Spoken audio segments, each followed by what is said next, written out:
Es wird im Öfteren über Persönlichkeitsanteile gesprochen. Aber wie sind denn diese Anteile entstanden? Und warum haben wir denn bis heute Schwierigkeiten damit, diese Anteile vielleicht auch separat zu erkennen und diese immer wieder auch, wenn es soweit ist, wahrzunehmen?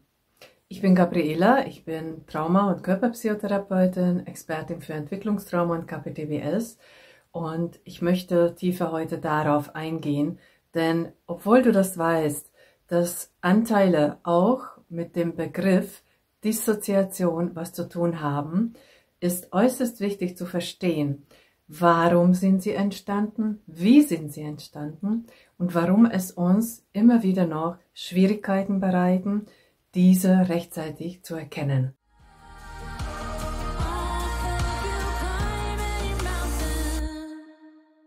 Ich bin mir sicher, dass du selbst auch, wenn du deinen Therapeuten oder auch in Gesprächen von gewissen Dingen berichtest, selbst auch verschiedene Ausdrucksweise für diese Anteile hast.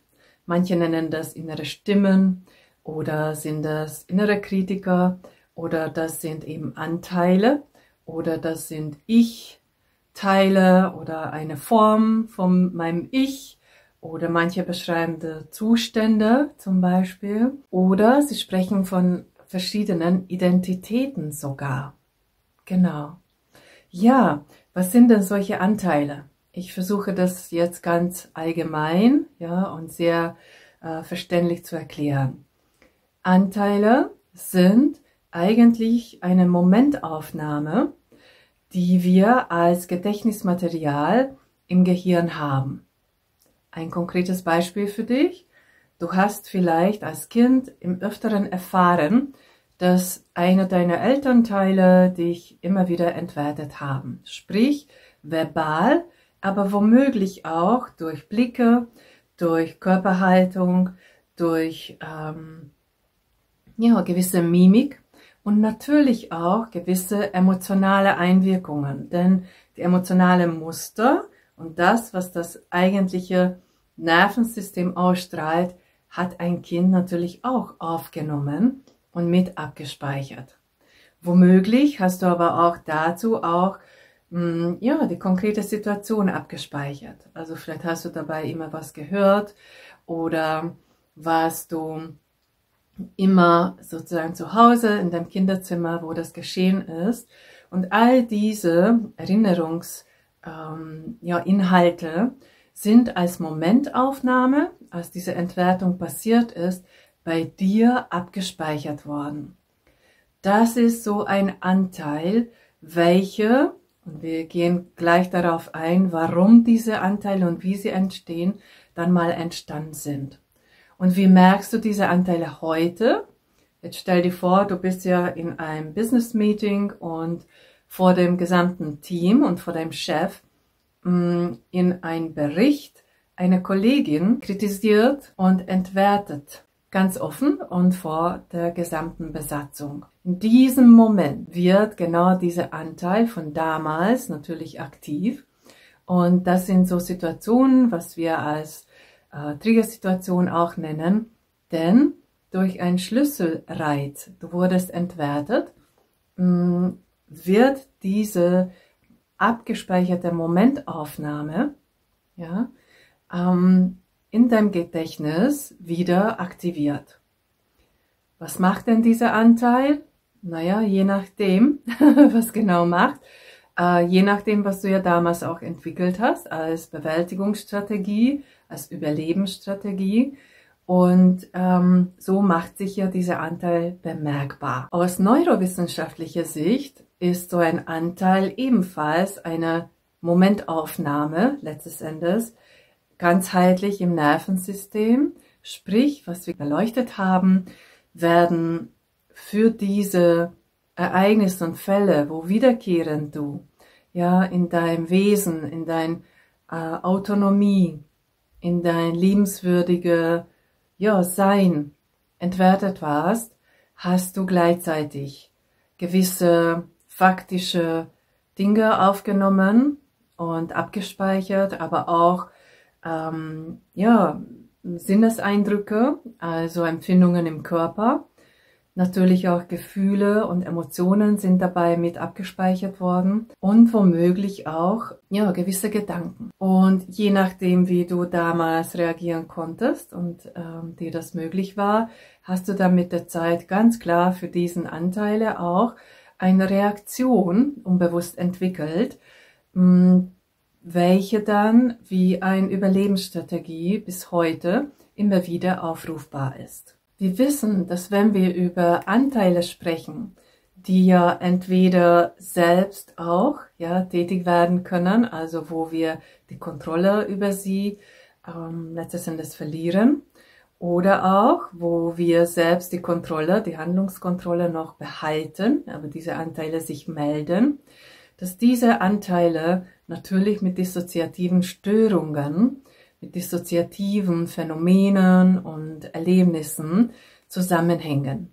Und wir wissen heute auch, wissenschaftlich erwiesen, dass dissoziative Störungen durch Traumatisierungen entstehen und darauf zurückzuführen sind. Sogar noch mehr, Studien haben sogar auch das erwiesen und konnten sehr viel dokumentieren und festhalten, dass Menschen, bei deren dissoziative Störungen, das ist jetzt egal welche Art oder welche Grade, aber erst im Erwachsenenalter diagnostiziert werden konnten, dass diese Menschen bereits in der Kindheit gewisse Symptomatiken von verschiedenen dissoziativen Phänomene und Symptomatiken schon bereits hatten. Ja, das bedeutet, dass auch hier eine ganz plausible Zusammenhang und ich sage mal eine zeitliche Folge Nachweis gibt, dass diese Persönlichkeitsmerkmale letzten Endes wirklich aus der Kindheit stammen. Ergänzend möchte ich dir noch mitgeben, dass eine genaue Entstehung wir die Forschung noch nicht nachweisen oder auch richtig beleuchten konnte. Warum? Das würde natürlich implizieren, dass ich zum Forschungszwecken letztes Endes in Baby- und Jugendalter kleine Menschen, Gewalterfahrungen und zwar ganz bewusst aussetze, um diese Entstehungsprozesse im Nervensystem zu untersuchen zu können und nachvollziehen. Das ist natürlich ethisch nicht kein humane oder nicht mit Humanität und humanen Werten übereinzubringen. Deshalb gibt es auch in der Traumaforschung diesbezüglich noch keine Erhebungen und höchstwahrscheinlich, ich hoffe zumindest, werden auch keine geben. Aber es wurden viele Beobachtungen und Untersuchungen gemacht, und wir wissen, dass bestimmte Aspekte dabei unbedingt mitspielen müssen, damit solche Anteile entstehen. Das bedeutet, dass diese Anteile sogar gleichzeitig zusammenkommen müssen, damit wir eine Art Aufsplittung oder Fragmentierung der Persönlichkeit unbewusst, aber zum Glück als Rettungsring uns entwickelt haben. Zum einen muss ein ganz einschneidendes und zwar mit Todesangst einhergehendes Ereignis passiert sein, gleichzeitig ohne eine Möglichkeit zu entkommen. Oder ein Vernichtungsschmerz musste da sein. Das ist ja meistens dann eben körperlich, was wir erfahren haben, aber es kann auch emotional gewesen sein. Der zweite Aspekt, was zur Entstehung von einem Anteil mit dabei sein musste, ist, dass die Täter, also die missbraucht haben, auf jeden Fall bewusst diese Taten ausgeführt haben und sie etwas damit bezweckt haben, und dass sie auch über die Folgen im Klaren waren, im Sinne, der Zweck war Gehorsam, der Zweck war Folgen dessen, was dort gesagt, gemacht und ja, befohlen wird und dass diese Täter über diese Aspekte gewusst haben. Das heißt, dass diese Folgen im Sinne Verhalten, ja, ich bin dann mit einem gehorsamen Verhalten da und ich bin dann auch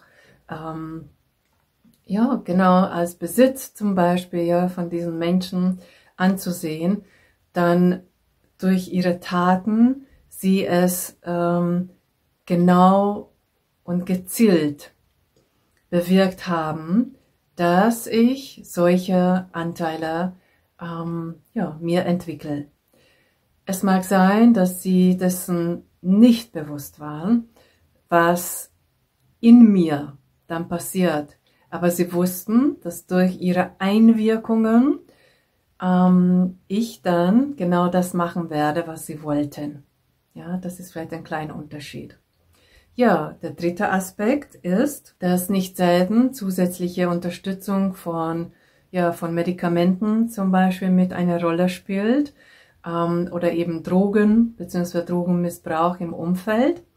Das kann sein Ketamin, das kann sein Alkohol, das kann sein, ja, verschiedene andere Art von Drogen. Denn das verstärkt natürlich die Entstehung von solchen Anteilen. Und der vierte Aspekt, dass das Alter, ja, etwa unter 15 Jahren sein musste, damit Anteile entstehen können. Wenn du diese Aspekte bei dir beobachten konntest, und wenn du diese Aspekte bei dir auch in der Biografie oder in dein Gedächtnis entdeckst, dann ist hohe Wahrscheinlichkeit, ja, dass du auch tatsächlich dissoziative Anteile hast, in dir trägst, die immer wieder aktiv werden. Warum Hinweise wiederum auf dissoziative Störungen, auch wenn es nur Anführungsstrich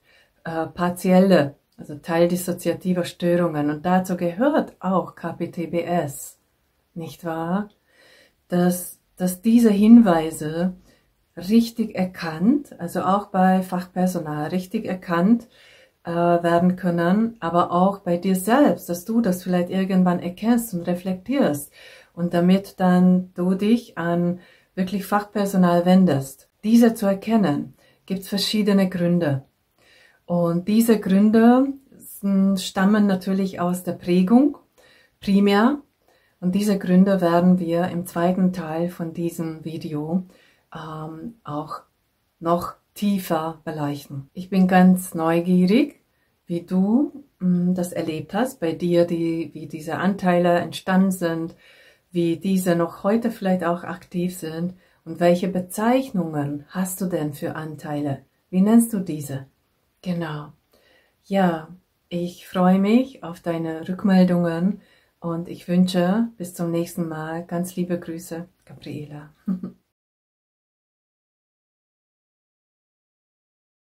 Cause it feels like home.